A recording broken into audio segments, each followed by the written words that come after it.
Hello, everyone, and welcome to the first of our two lectures covering Chapter 5, which is focused on the group processes and structure space of sociological social psychology. So you probably have an understanding of the format of these PowerPoints by now. We're going to be talking about some general points and theories, and then after that, we'll get into a number of examples, uh, most likely provided in the second of these lectures. All right, so let's start off by framing the subject matter of this phase of sociological social psychology. So the main focus, as you might imagine, of the group processes uh, phase is groups in everyday life. So what do we mean by this just general idea of groups in everyday life being the subject matter of the group processes phase? What we mean is that group memberships encompass a wide range of relationships involving various levels of commitment and serve a number of functions. So within this, like general sort of statement that there's a large number of relationships that are involved in this idea of groups, that these groups and the relationships contained therein vary in terms of your ties to other people, like how committed you are to them affectively, like how dedicated you are to further interactions with them, not just because of who they are, but because of possibly who you both know mutually. Um, and so with this variation in groups and group memberships and the relationships within those groups, it's not surprising that groups in many ways serve a number of functions in everyday life because so much of your social behavior is enmeshed in like true groups, right? It's a lot like there's a good amount of behavior that's dyadic, right? You and a role specific other, but a huge amount of your social life is determined by group membership, group affiliation, group based interactions. Um, so it's just natural that one of the three phases of sociological social psychology would focus on this idea of group memberships. Now, within this concept of groups, group processes researchers delineate groups into things known as primary groups and secondary groups. Primary groups are also known as intimacy groups. Secondary groups are known as task-oriented groups. Task-oriented is something that is particularly relevant to a few of the theories that we'll be talking about within group processes. So what are primary and secondary groups? What are the differences between them? Because there has to be something fairly significant between them, right? If it warrants actually delineating them as different types of groups. So primary groups are also known as intimacy groups, serve important socialization and support functions. So your primary groups serve important socialization and support functions. Think of the family, right? The family's going to be one of your most clear examples of a primary or intimacy group. You're born into this group. It's made up of a network of individuals that come together in various contexts. Um, and this sort of teaches you how to behave in various contexts and helps you develop a social self and dictates to a degree behavior. Um, But back strictly to the idea of primary groups as the book's highlighting, we should note that emotional ties are strong among members of primary groups, and these affiliations are stable over time because they are relationship based. So it's the idea that you know this person in a more intimate sense, you know them in a more like complete person sense, and in that regard, the relationship tends to be more stable. Secondary groups or task-oriented groups serve specific purposes. So they're, not these more generalized networks of people that you know likely in significant context of your life over time where you are first taught how to effectively be a social human. Um, Secondary groups serve specific purposes. That's why they're also known as task-oriented groups. Individuals interact in these groups to achieve a common goal, and group affiliation tends to be short-term. So this isn't even necessarily like you joining like a job and only being there for a couple of years. This is more along the lines of you have to do an in-class group project together. So you and two other people sitting in class are just by the luck of the draw sorted into a group together, and then you have to accomplish some sort of thing. That would be a task-oriented group. That group only exists so long as it takes to, fulfill the common goal and then maybe a short time afterwards. But once that common goal has been achieved, the reason for the group even coming together disappears. So individual membership in social categories such as gender, race, ethnicity, class, and individuals' loose associations with others also shape social experiences, which is the second kind of component that we're going to be talking about in group processes and structure. Groups aren't just the networks of people that you know, it's also the social groups that you find yourself located within, and how your location in these large groups, these social categories, shape how behavior plays out in most, like, often research are in task-oriented groups. So I want to say that's largely expectation states and status characteristics theory. They take a look at how social categories impact behavior in secondary groups.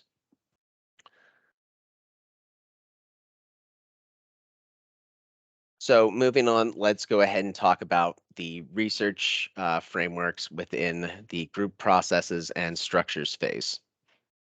So there are three distinct theoretical frameworks that have guided research in the group processes and structured tradition.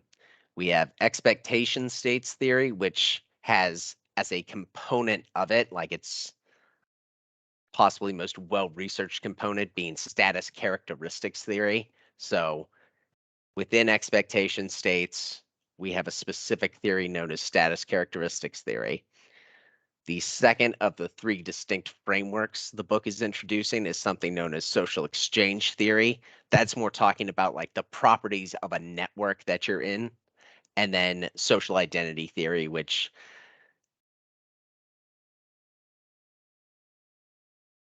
I want to say the best way to frame social identity theory is how the mental sorting of people into in-group and out-group sort of shapes behavior.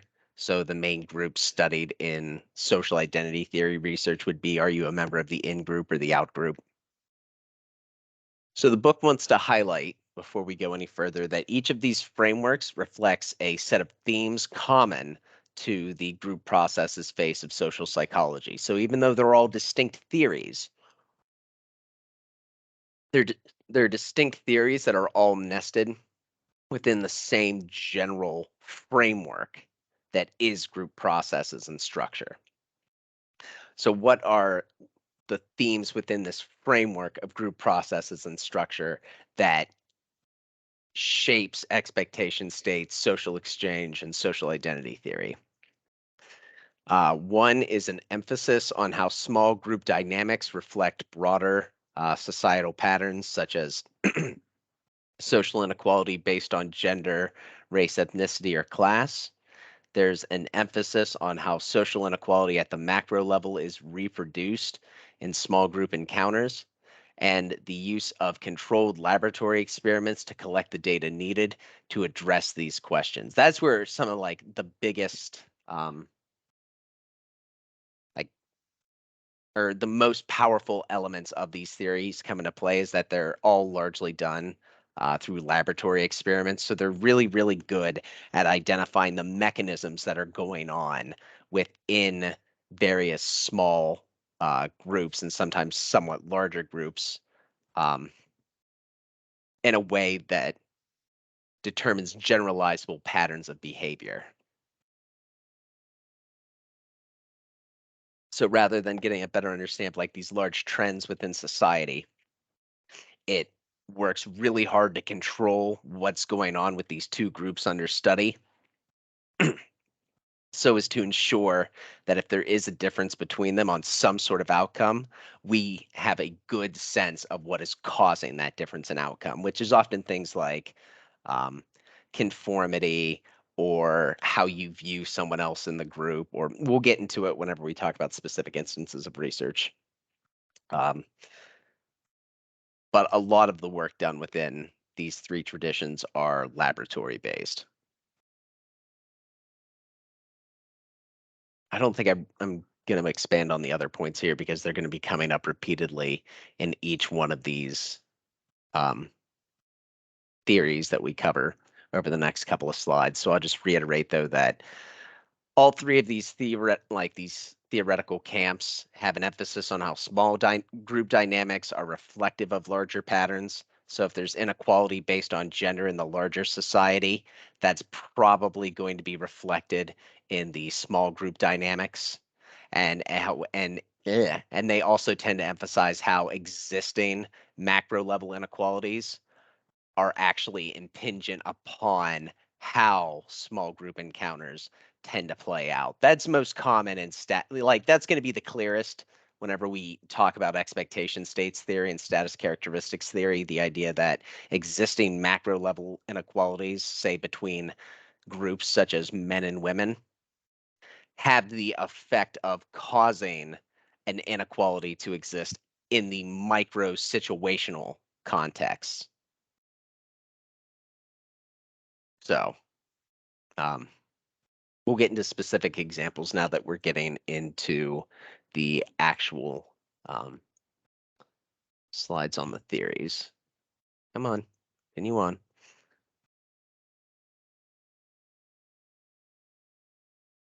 So let's talk about, actually, I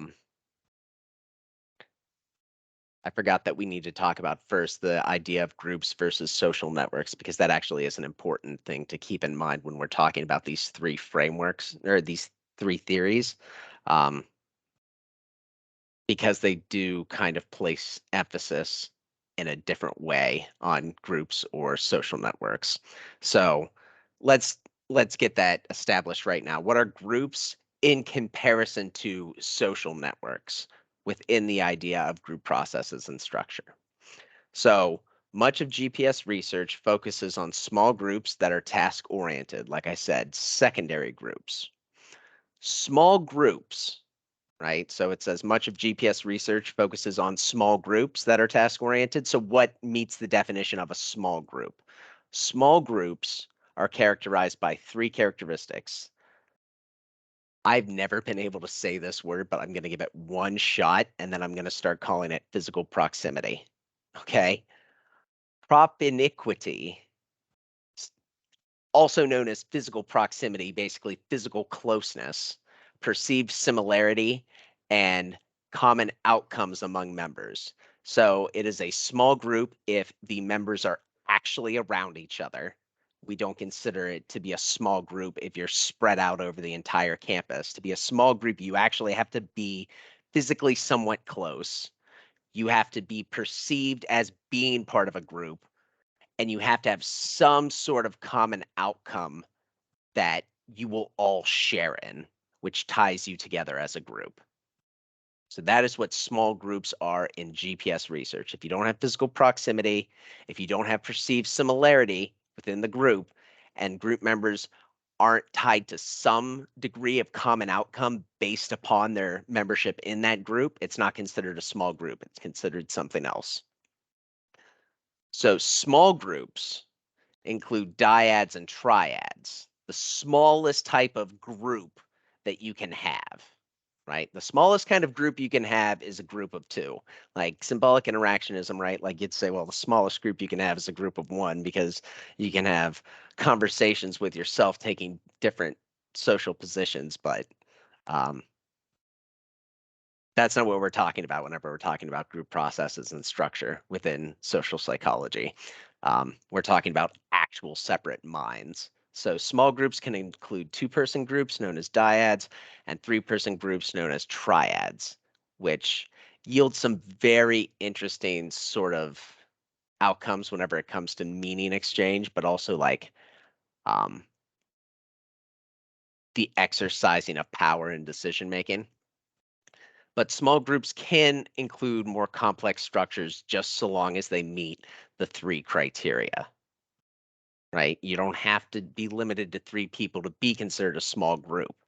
It's just the larger the group gets, the odds of it meeting both the physical proximity principle and the perceived similarity principle and the common outcomes principle are more likely to be violated. Like, imagine everyone going to some sort of address that the university president is giving in the student center, right? We'll say maybe 500 people can fit in there for that address. We're not going to consider that a small group, even though they're physically close, because odds are there's not some sort of task going on to which they all share a similar fate. And the group is so large that the odds of them all, that everyone perceives themselves as similar rather than identifying major differences between the 500 people in that auditorium is low. So you can have more than 3. A lot of research focuses on groups of more than 3. It's just the more people you add, the greater the likelihood your group is going to violate one of the 3 small group characteristics. So that's one thing that group processes researchers focus on is small groups, how people interact in small groups and how those interactions are shaped by and in turn shape large social inequalities. Now, other group processes researchers focus specifically on social networks, right? Networks can include, at various points in time, a number of small groups, but we're not focusing here on the properties of those small groups. We're focusing on the properties of the social network. So what is a social network? A social network or social networks are comprised of autonomous actors who occupy positions within a large structure. So we have we have a structure that brings together a number of individuals um, in a semi-stable fashion. The degree to which those individuals are forced to come into contact with one another or interact with one another is a way of mapping what a network is. The network is the actual set of interconnected interactions and roles that occur within a variety of actors going about their daily lives.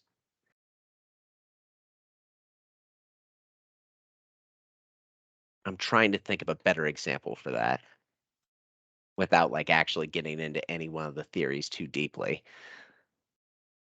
Just going to continue on. So just to reiterate, social networks are comprised of autonomous actors who occupy positions within a large structure. So you have some sort of large social structure that brings individuals together in a semi-stable fashion. The degree to which individuals are connected to one another through interactions or knowledge of each other through other group members are the kind of properties that make up a social network. And so social network member positions in the structure may differ, and therefore they may play different roles in interactions within that network. So as a result, members of a social network don't necessarily share a common fate or goal and may not have the same interests or degree of control over the behavior of others. Um, this is really hard without getting into like specifics. So think about the network of people that just in your everyday life, the people that you encounter in a semi-regular fashion. Okay, so we'll say you encounter me in a semi-regular fashion, you encounter your peers in a semi-regular fashion. You could consider all of these people individual actors within your social network. The argument is that the configuration of people that appear within your social network or within any larger social network from any individual's perspective are going to have an impact on how interaction plays out, both in a specific situation that you're located in now, as well as future situations you may encounter. So because this is more about configurations of people that you know over time and in various contexts, you don't all necessarily share a common fate. You might just be coming across one another in various specific contexts and then don't really see each other outside of that. So you're not really looking at the properties of social groups and outcomes on individuals.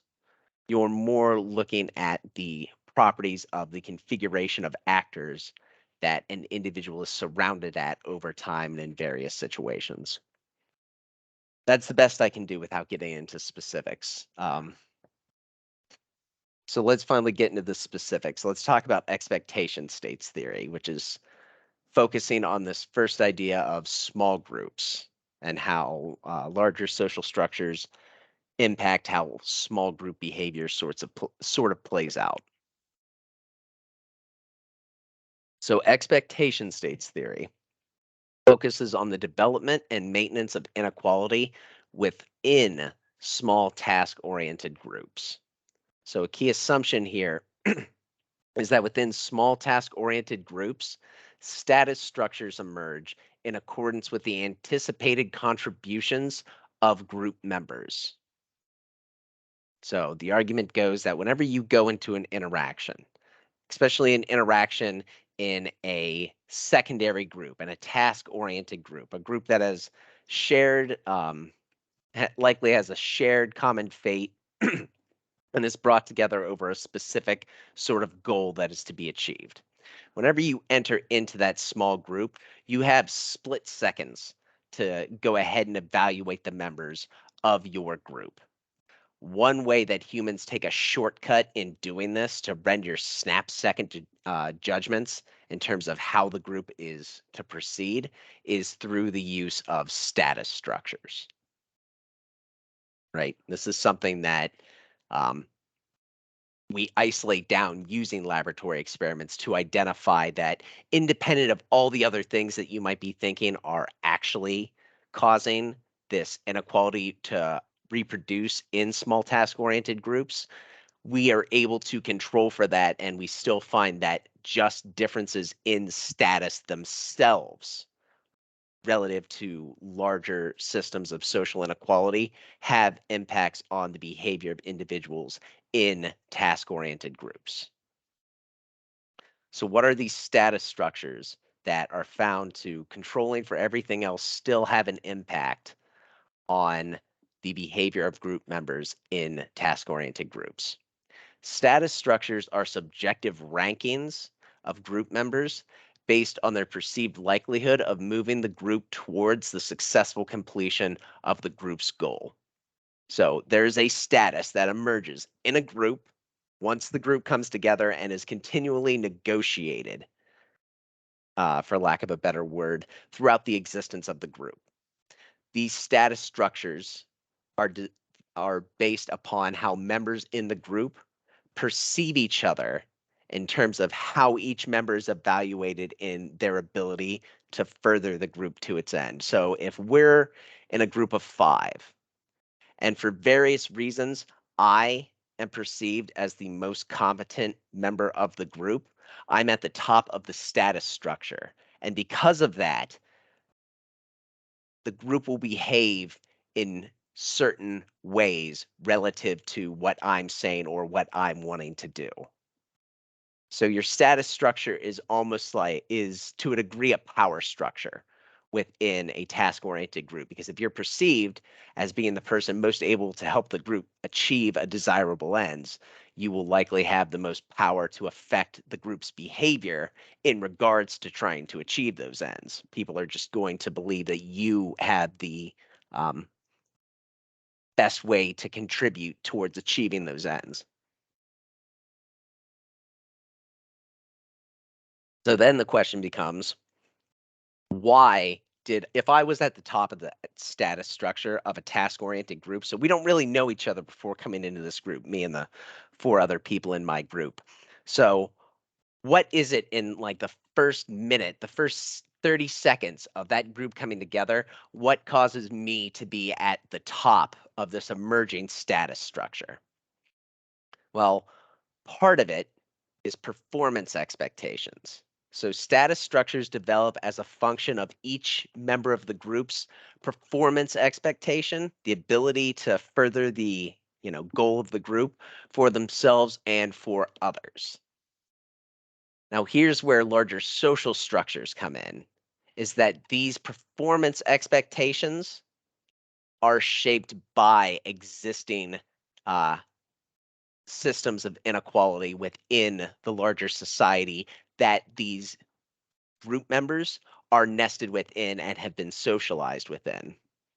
So the performance expectations, which are assessments of your own and other group members' ability to work towards completing the task, these are shaped in part by socialized meanings that you have.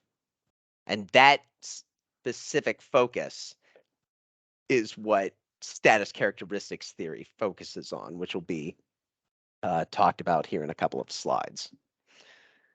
So because of that, it's important to recognize, like, pretty much inherently, right, that if part of our assessments of how people are going to behave or their ability to contribute towards the given task outcome of the group, um, part of this is shaped by existing systems of meanings that we've been socialized into. This means that our assessments aren't perfectly based upon the objective ability of members to contribute to the group shared outcomes. So assessments may or may not be accurate. Just because someone is perceived as being the most competent towards completing the group goal doesn't mean that they actually are. But it's important to recognize that people act upon the things that they perceive and believe, not necessarily things that might actually objectively exist. Because it's really hard to determine what those might be whenever it comes to, human interaction and understanding. So um, it's important to remember that these performance expectations are what people are acting upon, even if those do not correspond to some sort of objective, actual evaluative ranking of members of the group. So let's talk a little bit more about status structures. So status structures that develop within groups are assumed to be consensual in that members share and subscribe to the normative order that emerges. It's the idea that the reason why the social function of a status structure emerging within a group is to go ahead and further the group's ability to achieve its aims by establishing some sort of order. And the idea is that this status structure is consensual in that members of the group actively contribute to it emerging and being sustained in order to increase group efficiency. That once we have an understanding of how the group is to operate, the group will operate much more effectively. Everyone's getting on the same sort of page.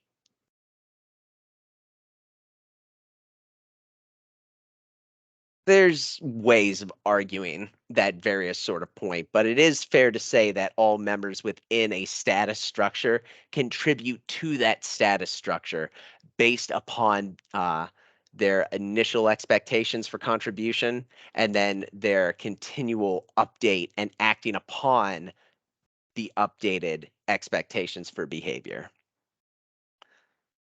So, as I was saying, status groups are things that emerge in groups, especially small task oriented groups of relative equals, fairly quickly.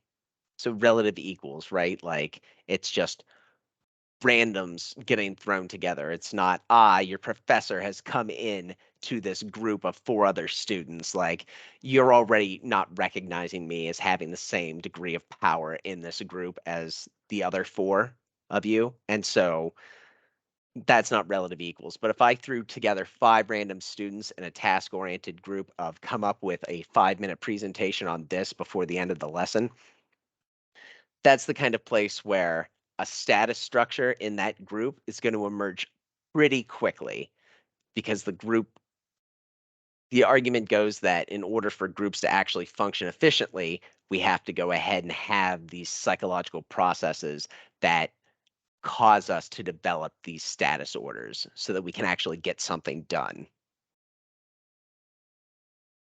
So it's a process of the mind that you're not really cognitively aware of, but it just tends to happen. So within this idea of status structures of relative equals emerging quickly in task-based groups, we should highlight the following. Some individuals talk more than others, are given more opportunities to provide input, and are and are evaluated more positively following their contributions, and are less subject to influence by other group members when disagreement arises. All of these points are outcomes of your placement within a status structure. If you're higher up in the structure, you're going to be given more opportunities to talk. You're more likely to take those opportunities to talk. People are going to look at what you said more positively, and people are less likely to disagree with you or win you over and your supporters over in a disagreement. That is the function of the status group. Is once it's established, we now have a pecking order within this group, and that pecking order is what causes everyone to start marching to a single beat, because only a few people are able to effectively monopolize the majority of conversation and contribution to the task group's outcome. So these emerge relatively quickly, especially because you're not even really aware of it happening. And then as soon as it starts happening, it snowballs, right? The moment I start building up steam in a group of 5 task group of, come up with a presentation in 5 minutes, I'm going to be the one that continues talking and continues dictating how the outline of the presentation is going to go, how the outcome to the problem we've been given is going to be derived. And because I'm talking and others are not talking, this reinforces in everyone's mind the idea that, Tim knows what he's talking about. Tim has a lot of understanding of how to complete this topic. Tim is naturally at the top of our status structure without even realizing you're developing mentally a status structure. So over time, right, after the status structures become established and then, people start acting in alignment with that status structure of the person at the top is talking a lot and they're being listened to and other people are not trying to influence them or change other people's opinions, this process and this view of the structure becomes legitimated because now everyone in the group is participating, not just contributing mentally to the status structure of imagining how other people are, but they've made the status structure real in interaction by following it to various degrees. And in this way, status structures become legitimated after they're established. The underlying behavioral patterns become normalized and then viewed as this is just how the group should function. Importantly, once these structures are established and then legitimated, it's not just that the people at the top are given more opportunities to talk and such. It's that anyone who violates this status structure by, say, trying to talk over the people at the top of the status structure or disagreeing with them are going to be viewed as deviant because they're violating what, up until their point of disagreement, had been a consensual, in the mind of each person, unanimous to a degree, understanding of how the group is supposed to operate in regards to status. And so once status structures are established, they become legitimated through the behavior and the viewing of the behavior. And at that point, any sort of attempt within the task-based group to then correct this is viewed as negative.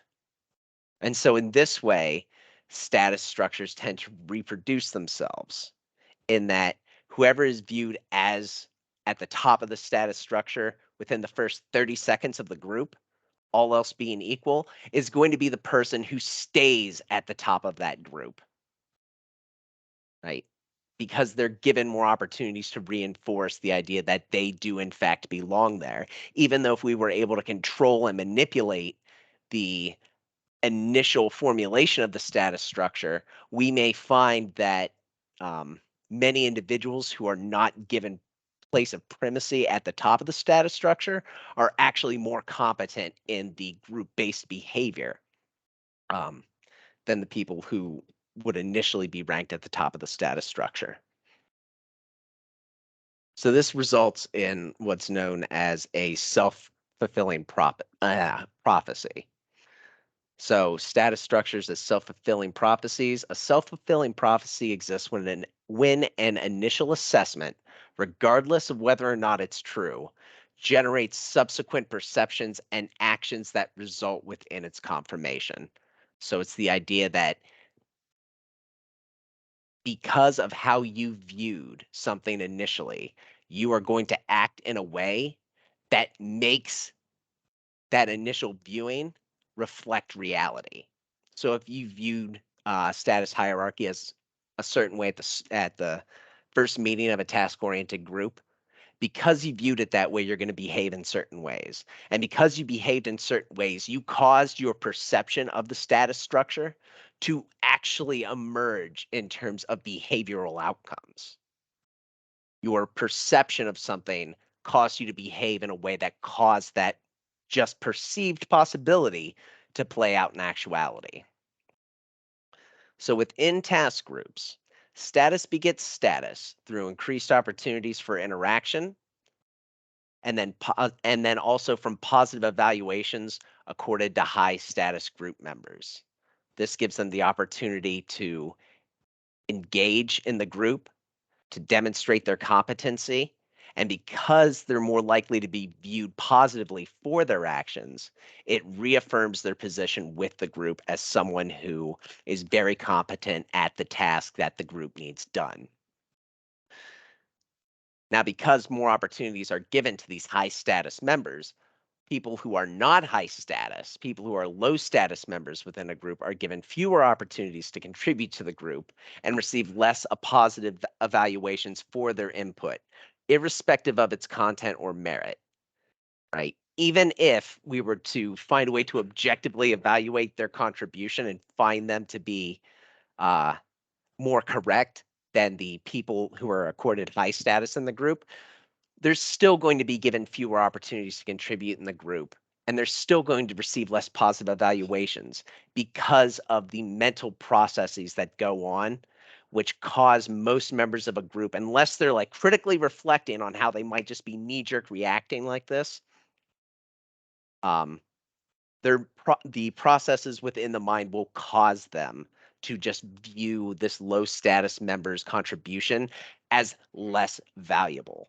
because in the mind of these task group others, they've already decided who has the most valuable contribution to make. And if the group has done any interaction, this perception of theirs has been reinforced with actual behavior. And so when something goes against that established structure, it's going to be viewed through the lens of this is someone who's violating the established social norm. And that perception of deviation, that perception of violation is going to color how all other members of the group view this member and view the contributions that they're making. So low status members, because of where they are in the structure, are given fewer opportunities to contribute. And when they do contribute, they're going to receive less positive evaluations for their input than they otherwise would, because this viewing of them as having violated the social norm colors how everyone is thinking about this member's contribution. So they're not really given as many opportunities to contribute. And when they do, it's not as positive as it otherwise might be. This just reinforces in the mind of the contributing low status member that they are low status, that others view them as not having much of value to contribute to the group. And so they're less likely to actually take upon future actions when they could in the group. They'll be less likely to deviate, even if their proposed deviation would actually be correct in terms of achieving the group outcome.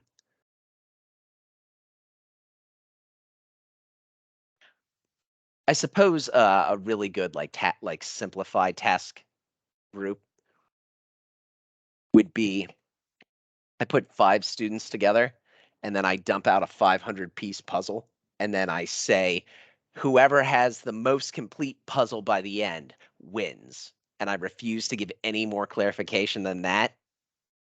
An initial task order, an initial status order is going to emerge in the group uh, in terms of people recommending, all right, how do we proceed with actually putting together as much of this puzzle as we can within 40 minutes, right? Because some people will think, all right, let's do a normal puzzle. Let's just start with the borders. Other people are going to think, oh, we should go ahead and start by sorting by color, right? What the group ends up doing depends upon the initial viewing in terms of status. If you're viewed as high status and you say sort by color, other people are going to be less likely to say sort by border edges. And then if people listen to your suggestion of sort by color, as you continue, even if someone who's lower status than you, perceived lower status, is seeing, this would be much more effective if we did it by border. We're not doing well by color. Even if they correctly offer that suggestion, it will be viewed as less favorable than it would if the initial group leader had said, hey, I've decided that we do need to switch over to sorting by edge rather than by color. Now, how this initial status hierarchy emerges is what we get in status characteristics theory and some other interesting sub-theories. But status characteristics theory really is the one that demonstrates this process probably the clearest. But a final point before we get there, given the self-fulfilling nature of group dynamics, understanding how an individual initially receives positive performance expectations is important. This is, what the book's trying to emphasize, that when individuals enter groups as status equals, characteristics such as presentation style, eye contact, and position result in initial patterns of status differentiation, which are then reproduced. So this is something interesting that you find in a couple of studies regarding status and clothing is, it makes sense, right? Like, if we're in a business class, say we're all taking macro, right? We're all taking macroeconomics. We're all students. 5 of us end up in a group, and one of us is in a suit, looks really clean cut and has a briefcase instead of a backpack, right? Or something along those lines. That initial set of status differentiation caused by presentation is going to then be reproduced most likely by us deferring to this person because they look different than everyone else in the group and they seem to be, for whatever reason, more likely to be competent than the rest of us at this task given to us by a macroeconomics professor. The insipid thing, though, really happens whenever it's 5 of us in macroeconomics and we're all just students, right? Like everyone's dressed the same. Everyone looks like just they don't look unwashed, but they don't look like they're going to present at some sort of formal event or something, right? They're not in a tie or a button-up shirt. So if we're all dressed like that and we don't know each other, that's whenever other sort of insipid large scale inequalities come into play and then cause status differentiation within the group. So just going off the example given here, this idea of like eye contact, there are certain socialized norms that are going to cause men to be more likely, or at least, traditionally have been more likely. And to a degree, there is still this difference in terms of looking someone else in the eye, making eye contact in these task-oriented groups. Because of that, among other things, men are more likely to emerge at the top of a status hierarchy within a task-based group, even if they're not necessarily the most competent at that task, because certain behavioral patterns cause them during the initial status differentiation to be placed higher in the hierarchy. And because of that placement in the hierarchy, then we have this, all right, people are perceiving them being in this role. They're going to have more opportunities to enact that high status, and they're going to be more likely to be confirmed in that high status because of that.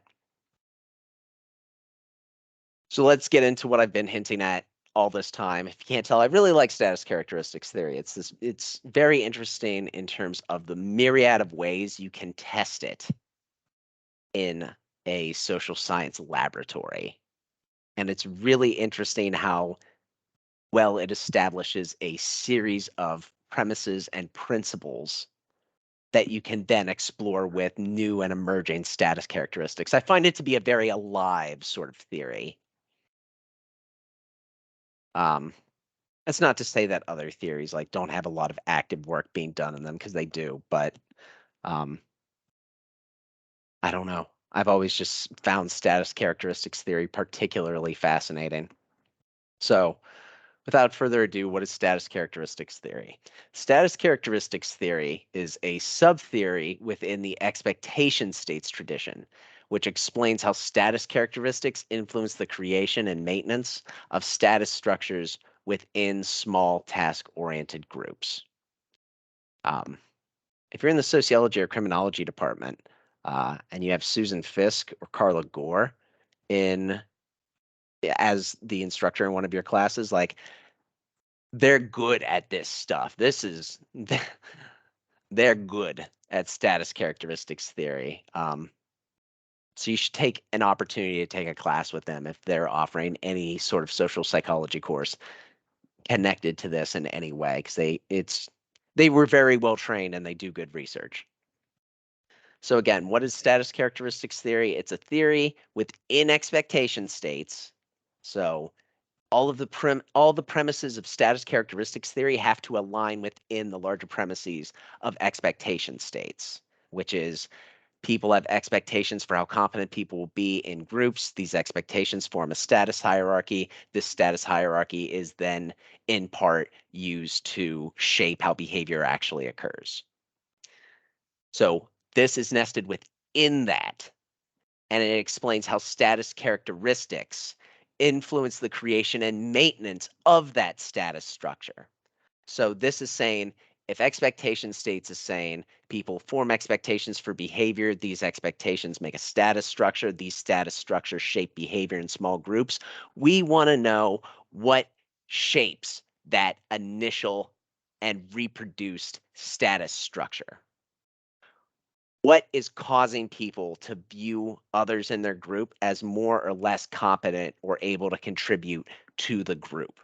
And as its focus, status characteristics theory says among the several things that might be able to impact the creation and maintenance of a status structure, we are going to focus on explaining how status characteristics impact this status structure within a small group, right? So then of prime importance is the idea of a status characteristic in this theory, because it's saying these are factors that shape that status structure. And then expectation states goes on to explain, right, that the status structure has been formed. This means it's going to shape behavior. Because of the behavior, it's going to reinforce status structure, and on and on and on. Within status characteristics theory, there are two categories of status characteristics. And this is, you got to get this, right? You got to get this. We have specific and diffuse status characteristics within these small task-oriented groups. We're not talking about within your broader social network. We're talking about with a group that is together, that has a shared objective and has shared outcomes depending upon how the group does. So everyone is incentivized to contribute to this group.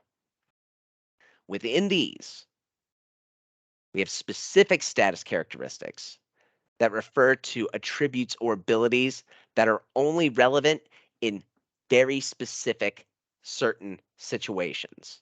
such as your ability to do math or your artistic ability. Specific status characteristics are things that you have to do a little bit better at telegraphing, right? So, favorable information about a group member's task relevance, specific status characteristics result in positive performance expectations. What does that mean? It means that if group members see you possessing a specific status characteristic, something about you indicates you possess an ability specifically relevant to this task. So I see that you have a pocket calculator on your shirt and you're carrying a copy of the business section of the New York Times in our macroeconomics class whenever we're brought together in a group of 5 and told to, I don't know, anything like produce a short business proposal under certain criteria, right? In that case, the calculator is likely to go ahead, and probably the paper as well, because it's got a lot of numbers on it, are both going to serve as indicators that that person is mathematical or business savvy. So only in situations where being mathematical or business savvy are valuable will these specific status characteristics come into play, right? They're very limited in focus, and they're often things that you have to do a degree of telegraphing about. And there are also things that are more likely to only come up as the group interacts and conversations unfold. So let's say that we all meet together and no one's wearing like a calculator in their pocket. Like we all come together and the first 30 seconds, this guy says, right, this is just like how I learned in my advanced economics class last semester. We're all going to then be like, okay, this guy has business acumen. We all see him as the person who has the most to collectively contribute towards us getting whatever group outcome we want to have happen. And so we're going to defer to him. Him saying that, I took this advanced economics course would not necessarily be as helpful if we were in a sociology class and we had a shared group that we had to discuss, say, the existence of inequality. It might help him, but it might not. It might not be as relevant there. It's a specific status characteristic. And if we were in an art class or a music class, right, where we had to go ahead and critique a composition, and he said that we probably wouldn't view that status characteristic of business acumen as being relevant to our artistic task of, creating some sort of shared work or critiquing some sort of work. This is contrasted with diffuse status characteristics. So what are diffuse status characteristics? These are attributes such as gender, race or ethnicity, and class, which shape others' expectations across social context. The argument is, and it's demonstrated in this laboratory research. So if you're mentally starting to fire off like, well, it could be this, this, this, or this that's causing a difference in the status characteristic, that's the point of these various experiments, is to control for all of that. You might be thinking of something that hasn't been controlled for yet, or that might be an interesting factor, but temper your mental rebuttals at this time, because this is something that doesn't necessarily feel the best to think about, but it's been very well researched. So diffuse status characteristics are things that you just bring across with you in terms of expectations, in terms of contribution across situations. And these are often tied to existing inequalities in gender, in race, in class, because the current class hierarchy is going to have an impact on who you view as competent. With people who are higher up in a large inequality hierarchy and having more resources are generally going to be viewed as more competent in a variety of situations.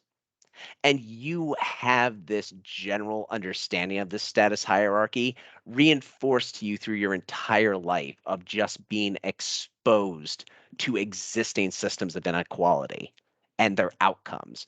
Just by being in a society where you see media where men are portrayed as being extra devastated by losing their jobs and not as likely to see women in that role is going to cause you to view men and women somewhat differently. This was one example. Imagine how you're saturated with various differences in group behavior based on existing inequalities through your entire life, and how that's reinforced through various behaviors like um, um, whenever you're very young and uh, normally in kindergarten to third grade, boys are allowed to be a little bit more vocal and rambunctious than girls. This is going to shape how these individuals act, and then how everyone within their emerging um, cohort, their age cohort, start to view others in terms of what they can do and how they're allowed to act and how agentic they are. So by the time you, I don't know, like it's a continual thing, but I'd probably say by about third grade. That's just going off of my best guess remembering of um, some related like child psychology research. You hit a point to where you've internalized a certain number of diffuse status characteristics, right?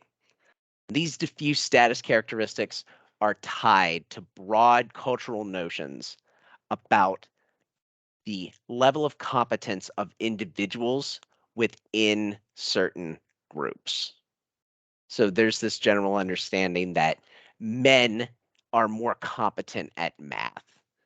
There's reasons why we view that way. In part, it's because there's the already existing expectation, which causes math teachers to call on men more because math teachers want a correct answer on the board, which reinforces everyone's view that these boys know more about math. There's also certain like tracking functions and social structures, but the point is that by the time you're an adult, gender is serving as a diffuse status characteristic, which is tied to expected competence level for a host of potential tasks. So if you're on Survivor, right? If you're on the game show Survivor and you get set a challenge that is very physical, um, it's going to be assumed that women have less to contribute to that, even if they are as physically fit as others, until they demonstrate just how physically fit they are, because the task is going to be viewed as more masculine. One final thing about diffuse status characteristics that is important to know before we continue on with the point that the book wants to highlight is that these diffuse status characteristics, right? Gender, race and ethnicity, to a degree, class, I want to say weight has been identified as a status characteristic separate from the status characteristic of attractiveness. I want to say there were 8, but I only remember like 5 or 6 of them off the top of my head of like the well-researched diffuse status characteristics. The most common ones researched are gender, race, and class. And I know Carla's one of her most recent students has been doing a lot of research on weight as a diffuse status characteristic. These are all things that you cannot hide in an interaction. You can't hide them, right? They are apparent as soon as you emerge into that proximate situation that is, a required characteristic of a small task-oriented group. The moment you arrive, you cannot stop anyone from perceiving you as having a gender, as having a race, as having a class, and having a weight. They might not be able to determine if you have a degree in mathematics or not. They might not be able to tell whether you have a religion unless you're wearing like a cross or something.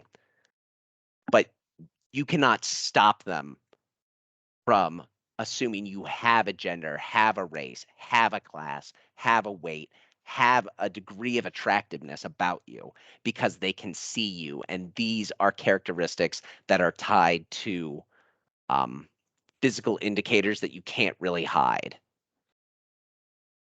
Just one other thing that's a big difference between these two that I'm surprised the book didn't emphasize this early on whenever it's delineating specific and diffuse status characteristics. Like I was saying with specific status characteristics, you often like try and insert that into a group because you know that you possess a status characteristic that's indicating you possess a relevant skill that might not be apparent just because of what people are able to see whenever they just look at you and can place you into various society-spanning systems of inequality. So in grad school, we had to we had a task group and we had to decide what we were going to keep with us on a desert island. And I mentioned that I grew up in a really rural county multiple times. That operated rurality, or that sort of, we could call it rurality, or we could call it um, countryside understanding, whatever you want to call it. That served as a specific status characteristic in that task-oriented group of what survival supplies should we bring with us on this deserted island. It indicated that I probably understand how to successfully survive whenever there's not a grocery store right down the street. So that was a specific status characteristic, but I had to bring that up. I had to introduce the idea that I have this status characteristic of like, that I was rurally raised, or that I have wilderness understanding, we'll call it. I have to go ahead and make that apparent. But in that same task order group, we have diffuse status characteristics like men and women, and because of the meanings associated with men and women, and because of the existing imbalance of resources which create and then support these differences in meaning between men and women, in that group of let's go ahead and figure out what supplies we need on a deserted island, I was deferred to in my group both because I had that skill set, but likely also because I was a male. My main competition in terms of who had the most status in that group was my one friend. She she was serving in the military at the time. Like, she had more formal training than I did. Like, I just was, playing around with making bonfires and stuff out on our property in the middle of nowhere, but she had received actual training. But because we both possessed some indicator of a specific status characteristic that indicated we were competent, it was likely that my diffuse status characteristic was also in play, and which is why the group ultimately ended up deferring to the point I was making. And there was some sort of scoring system at the end, and we ended up losing to the other team, and we should have listened to Macy. We definitely should have listened to Macy, and we didn't, and we paid for it. Now imagine that playing out, but in a variety of situations around the workplace. And then you can see why this has such a major impact on reproducing existing systems of inequality. So because I just like nerding out about status characteristics so much, we are almost out of time for this. But we only have 2 more slides. I'm going to go ahead and stop here and then use this slide to go ahead and pick things up next time. The next slide that we'll start with is this one, status beliefs, and then that will be followed up by diffuse status characteristics and multiple status characteristics. So that's where we'll start next time. After we go through that, then we have our slides on social networks and social identity theory. So I hope that you found this lesson interesting, with me just adding some of my own commentary on this. I'm hopeful that this is giving you some value added to the class beyond just the idea that you could learn a lot of this just from reading the book without having to listen to the lessons. So I hope that you're finding this of value. If you have any suggestions on how you'd like me to cover this in the future, just let me know, and I can always adjust my presentation style. So thank you. I'll see you next time.